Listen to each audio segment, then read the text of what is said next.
বিসমিল্লাহির রহমানির রহিম। প্রিয় দর্শক, আজকের এই ভিডিওটি কোনো সাধারণ ভিডিও নয়। এটি আপনার অন্তরের গভীরতম স্থানে প্রবেশ করার একটি মাধ্যম। অনুগ্রহ করে আপনার চোখ দুটি বন্ধ করুন, লম্বা একটি শ্বাস নিন এবং নিজেকে দুনিয়ার সমস্ত কোলাহল থেকে মুক্ত করুন। চিন্তা করুন, আমরা আসলে কোথা থেকে এসেছি এবং আমাদের শেষ গন্তব্য কোথায়। আমরা এমন এক দুনিয়ায় বাস করছি যা আমাদেরকে প্রতিনিয়ত মোহে আচ্ছন্ন করে রাখে, কিন্তু এই মোহের ওপারে রয়েছে এক চিরন্তন সত্য যা আমাদের উপলব্ধি করা জরুরি। আজ আমরা পবিত্র কুরআনের এমন একটি সূরার গভীরে প্রবেশ করব যা আমাদের আত্মাকে জাগিয়ে তুলবে। আয়াত ১, আল্হাকুমুত তাকাসুর, প্রাচুর্যের মোহ তোমাদেরকে উদাসীন করে রেখেছে।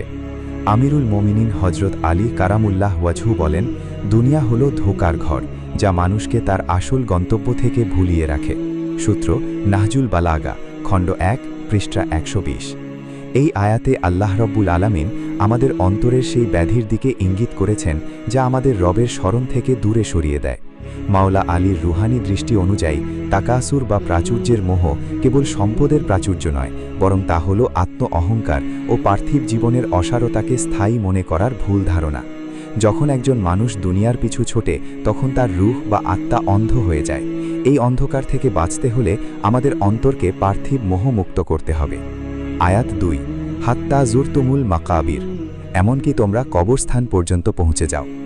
আমিরুল মোমিনিন হজরত আলী কারামুল্লাহ ওয়াজহু বলেন, মানুষ ঘুমিয়ে থাকে, কিন্তু যখন তারা মৃত্যুবরণ করে তখন তারা জেগে ওঠে।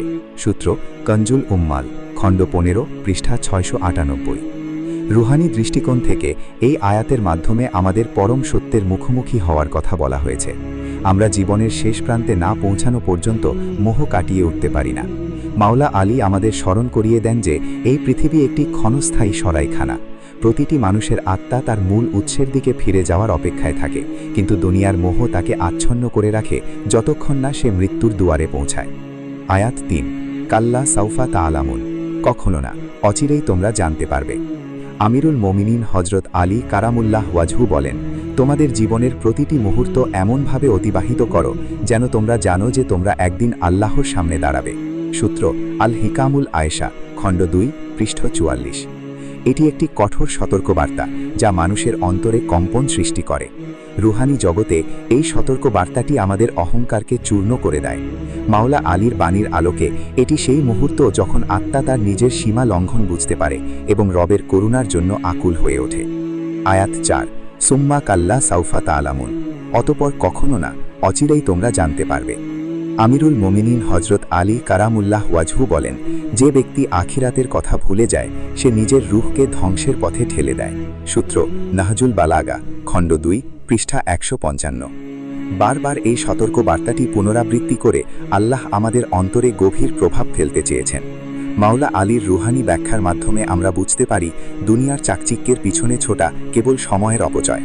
আমাদের আসল ঠিকানা হল রবের সান্নিধ্য, যা কেবল আত্মশুদ্ধির মাধ্যমে অর্জন করা সম্ভব। আয়াত ৫, কাল্লা লা তাআলামুন্না ইলমাল ইয়াকিন, কখনো না, যদি তোমরা নিশ্চিত জ্ঞানের মাধ্যমে জানতে। আমিরুল মোমিনিন হজরত আলী কারামুল্লাহ ওয়াজহু বলেন, আমার সামনে যদি পর্দা উঠিয়ে দেওয়া হয় তবুও আমার বিশ্বাসের মধ্যে কোনো পরিবর্তন আসবে না। সূত্র আল বিদায়া ওয়ান নিহায়া, খণ্ড ৮, পৃষ্ঠা ৬০। ইলমাল ইয়াকিন বা নিশ্চিত জ্ঞান হলো এমন একটি অবস্থা যেখানে আত্মা সরাসরি আল্লাহর মহিমা উপলব্ধি করতে পারে। মাওলা আলীর এই অটল বিশ্বাস আমাদের শেখায় যে সত্যকে জানার জন্য কেবল দেখা নয়, বরং অন্তরের চক্ষু বা রুহানি দৃষ্টিভঙ্গি প্রয়োজন। আয়াত ৬, লা তারা উন্নাল জাহিম, তোমরা নিশ্চয়ই জাহান্নাম দেখবে। আমিরুল মোমিনিন হজরত আলী কারামুল্লাহ ওয়াজহু বলেন, জাহান্নামের আগুন হলো সেই আগুন যা পার্থিব লোভের কারণে মানুষের অন্তরে জ্বলে ওঠে। সূত্র নাহজুল বালাগা, খণ্ড ১, পৃষ্ঠা ১৭৮। এই আয়াতে জাহান্নামের ভয়াল রূপের কথা বলা হয়েছে। রুহানিভাবে আমাদের অভ্যন্তরীণ লোভ, হিংসা এবং দুনিয়ার প্রতি অত্যাধিক আসক্তিই হল এই দুনিয়ার ছোট জাহান্নাম, যা থেকে আমাদের পবিত্র হতে হবে। আয়াত ৭, সুম্মা লা তারা উন্নাহা আইনাল ইয়াকিন, অতঃপর তোমরা নিশ্চয়ই তা স্বচক্ষে দেখতে পাবে।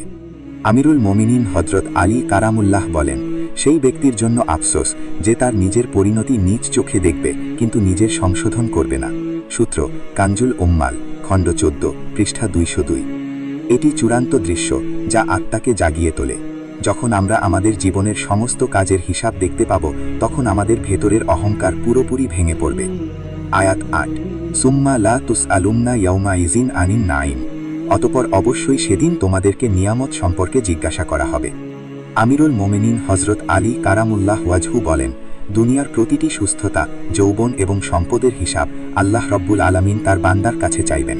সূত্র মুসনাদে আহমদ, খণ্ড ১, পৃষ্ঠা ১৫৯। শেষ আয়াতে নিয়ামতের হিসাবের কথা বলা হয়েছে। মাওলা আলী আমাদের স্মরণ করিয়ে দেন যে আমাদের কাছে যা কিছু আছে তা আমাদের মেধা, সময় বা সম্পদ হোক, সবকিছুর সঠিক ব্যবহার না করলে আমরা আল্লাহর দরবারে জবাবদিহি করতে বাধ্য থাকব।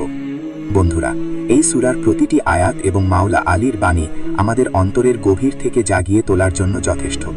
দুনিয়ার এই মোহ থেকে বেরিয়ে আসুন এবং আল্লাহর নৈকট্য অর্জনে নিজেদের জীবন উৎসর্গ করুন। যদি আজকের এই রুহানি আলোচনা আপনাদের অন্তরে একটু আলোড়ন সৃষ্টি করে থাকে তবে ভিডিওটিতে একটি লাইক দিন। আপনার কোনো অনুভূতি বা প্রশ্ন থাকলে তা কমেন্ট বক্সে জানান এবং এরকম আরও আধ্যাত্মিক ও রুহানি ভিডিও নিয়মিত পেতে আমাদের চ্যানেলটি অবশ্যই সাবস্ক্রাইব করুন এবং বেল আইকনটি চেপে রাখুন। আল্লাহ হাফেজ।